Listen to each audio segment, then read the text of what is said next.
Masayoshi Son once said, "The semiconductor is the brain within the head. The software is the wisdom, and the data is the knowledge." Keep this in mind as we discuss today the restrictions imposed by the Biden administration on the US firms selling semiconductors to China. And what does it mean for the future trade war, or the ongoing trade war rather, between the US and China? My name is Dr. David Waralu. And my name is Elizabeth Ann Stewart. And you are watching Geopolitics in Conflict. Technology is the latest sector to be affected by tensions between the US and China. Washington has imposed sweeping controls on exports of semiconductors, also known as microchips, to Beijing. The U.S. Commerce Department rolling out sweeping regulations to restrict the sale of semiconductors and chip-making equipment to Chinese customers. We're looking at global recession. Chips industry kind of beaten up a lot of these companies. Why did the Biden administration move to do this now? Quite a topic, huh? A huge topic. But before we jump into that topic, we have two offshoot channels. We have one called Geopolitical Trends, where David goes live every other day, right? Almost every other day.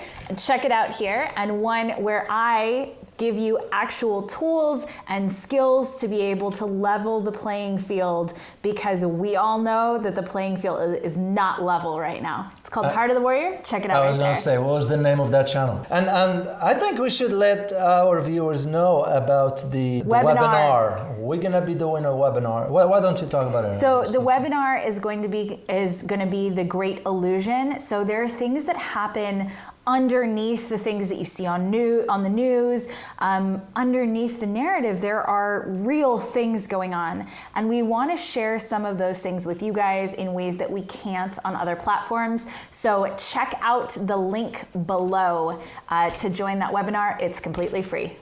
Indeed. Well, also, before we jump into this topic, I always like to say thank you for your support, because it means a lot. And I'm assuming by now, if you have not subscribed, please do so. It helps with the algorithm, and it makes our channel more accessible to more people. Yeah. So this is economic war with China. Yeah, settled for now. Yeah. It's gonna get very, very bad. And the reason why I say it's gonna get very bad, as I always say, you have to keep in mind the trends. Absolutely. You have to take into consideration the 20th Congress in China as far as the election of President Xi for third term, if he gets it.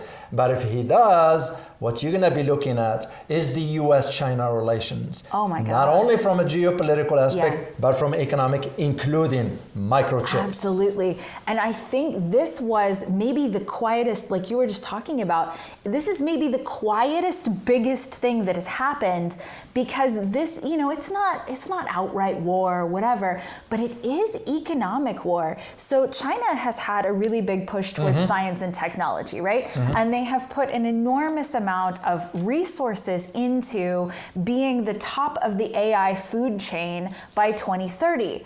Well, so this puts a huge problem in front of China to get that done. Yeah, because if the restrictions now imposed by the Biden administration, which to the point, by the way, that even the US will revoke citizenship of either citizens or even permanent residents who are working on the chips that's being sold to China. To me, it's a red flag.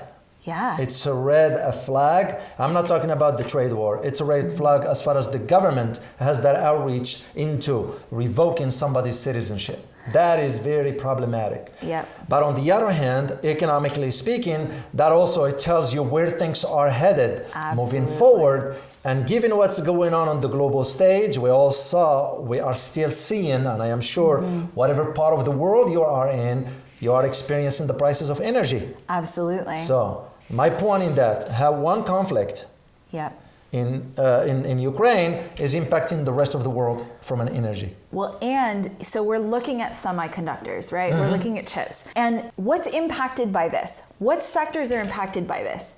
It's just about everything. Technological, down to your cell phones, but also down to advanced weaponry. Of course, yeah. That's heavily impacted by this too.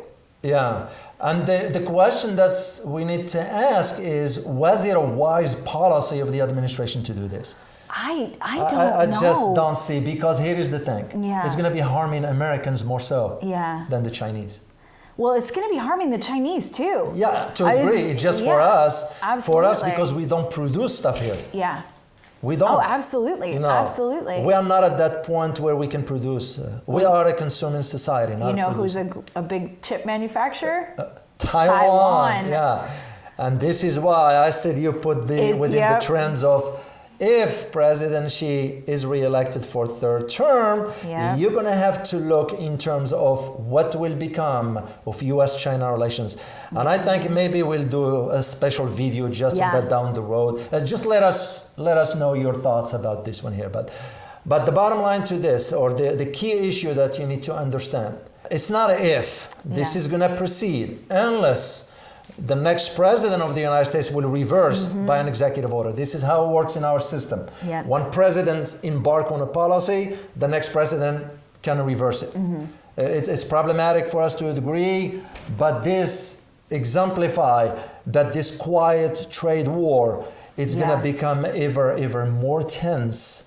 Than we can even see, or because they're not going to report much about it. It's going to be done behind. And that's exactly what's happening here. That's how it's done. You're exactly right. That's what's happening right now, and this is a huge deal. Like, this isn't nothing. This is a huge deal that impacts every country involved. And David, I would like your opinion on this because I think it's very interesting that specifically they went after chips. Well, yeah, because specifically that because our modern day, everything depends on it. Chips included in your fridge, in your dishwasher, in your phone, your cars, you name it. So chips is an integral part of our existence per se. But you're right also in your point about what it's going to do to the weapon manufacturer. You know, I'll give you just a quick example that I'm a little familiar with, that it has to do with guided missiles. You know, the guided missiles that are conducted, you know how they are conducted? You know why we call them guided missiles? It's because of the satellites. Satellites depends on what? Chips. It's just, it's going to be impacting every aspect you can think of.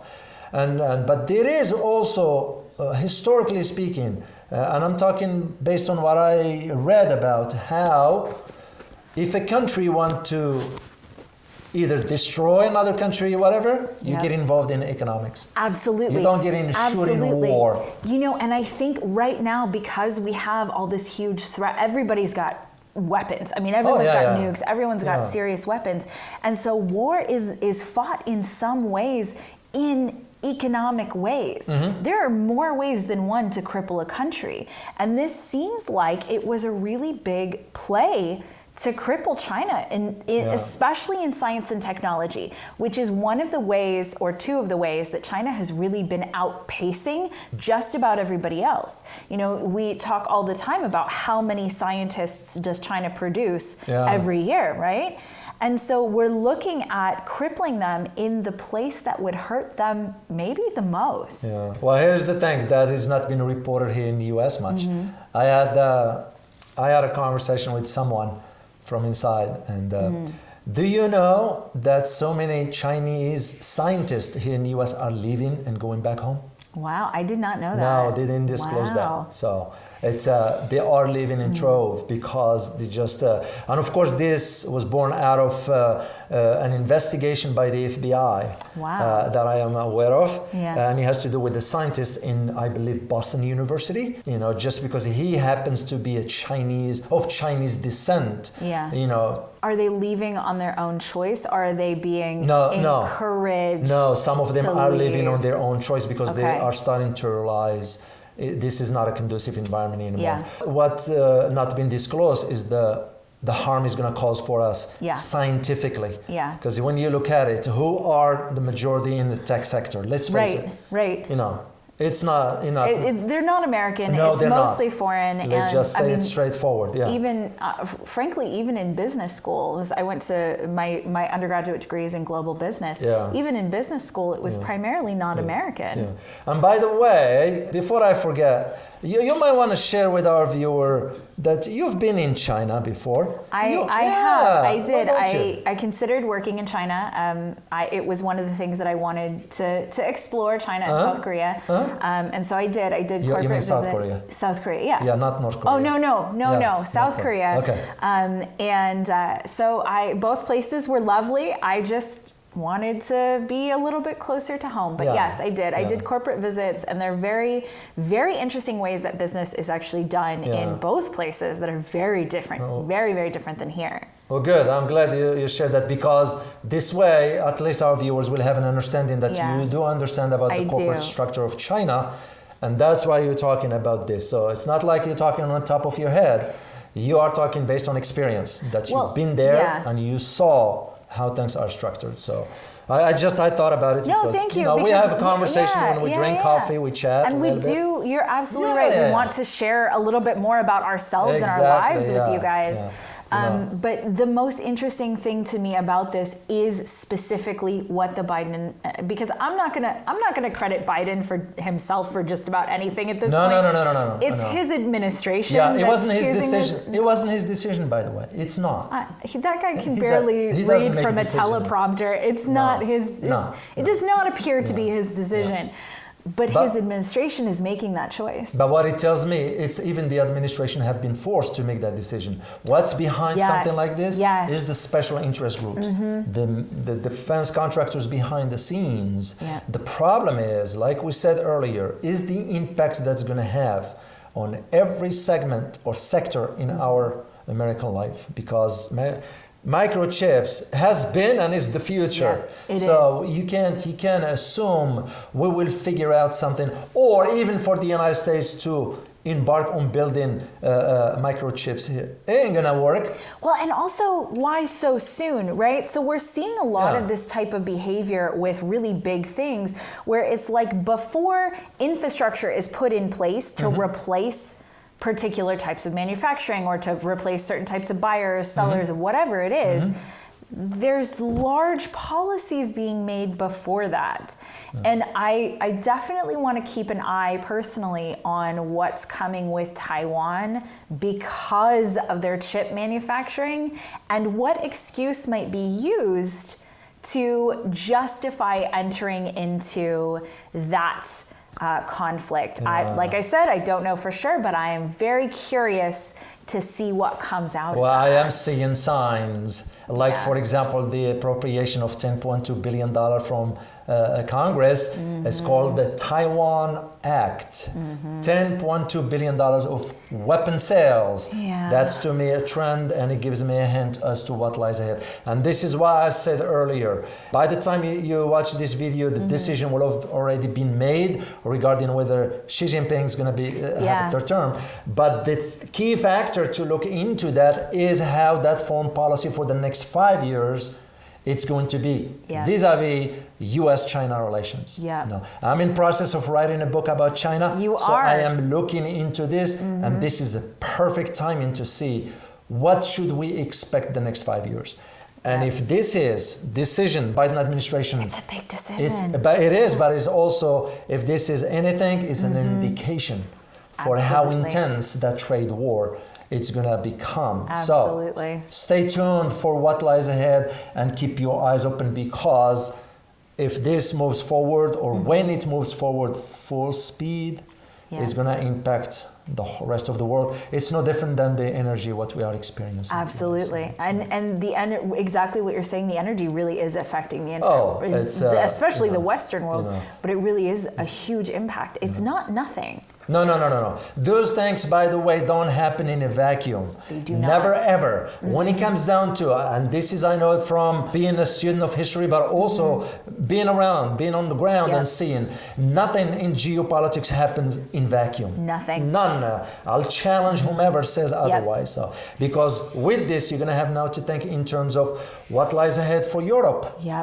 Especially with its financial decline. And could this explain why the German chancellor now is heading out to China? Yes. Maybe. Very possible. So again, you see the trends where things are headed, because Europe is in the verge on collapsing economically.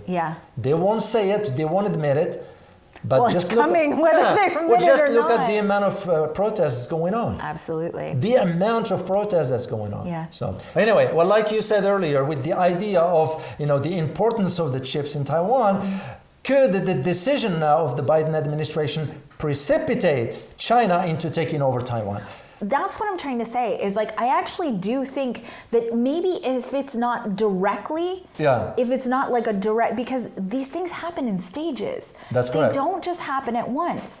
And so is it possible that this is another drop in the basket that is trying to get war to happen? Yeah, that's a possibility. But if so, it becomes the survival of China because it depends so much. So it will make more sense for China to take care of Taiwan sooner than later. Yeah. When taking into consideration that both Hong Kong and Macau are now fully under China, Taiwan is next, but it depends. I don't see China militarily going in because what the president of Taiwan just said, Tsai, she said that almost like we don't want any war with mainland China. Basically what she's saying is we'd like to maintain the status quo. Yeah. That's right. But the idea is there, or the possibility is there, that Biden's decision regarding the microchips could force China to go into a war and take over, but I don't see it happening. So this is just a human behavior thing, but, wasn't $10 billion just approved for weapons to send to Taiwan? And it also has to do with type of weapons. Is it offensive or defensive? That's an interesting question. We'll do another video on it specifically just to highlight the financial entanglement of something like this. Yes, I do also want to point out though that it is very likely that even though the U.S. is not allowed to sell the chips, and it's not even just that, but all Americans are being pulled out of those companies. So they're losing a large percent of their highly skilled staff on top of that, and China just doesn't have the personnel to cover to bring that to China. But it is possible to get them from other countries. So I do want to put that out there too. So it's not like China is lost, like you were talking about, nothing happens in a vacuum. There are other places for them to get these chips. The one last thing I would like to add, this one has to do also with why you are witnessing a move by the BRICS. Remember the video we did about amassing gold? Again, it's not in a vacuum. There is a reason for that. You also have to keep in mind the upcoming elections of Brazil. And the second thing is Argentina and Saudi Arabia's possibility admission to the BRICS. So you can just see where it's going, especially when you tie it to the financial sector. One of the things that we want to give you guys is ways to pay attention to information that isn't the same as the bright, loud stories that are going on, right? This was a quieter story. People weren't really talking about this. There's not a lot of press on it. There's some, but there's not a lot. And this is a really important story. So I just want to, put out there for you guys to maybe pay attention to some of the quieter news stories that seem like they should actually be getting more attention than they are. Indeed. Well, as always, prepare yourself for a changing world order. Till next time. Bye-bye.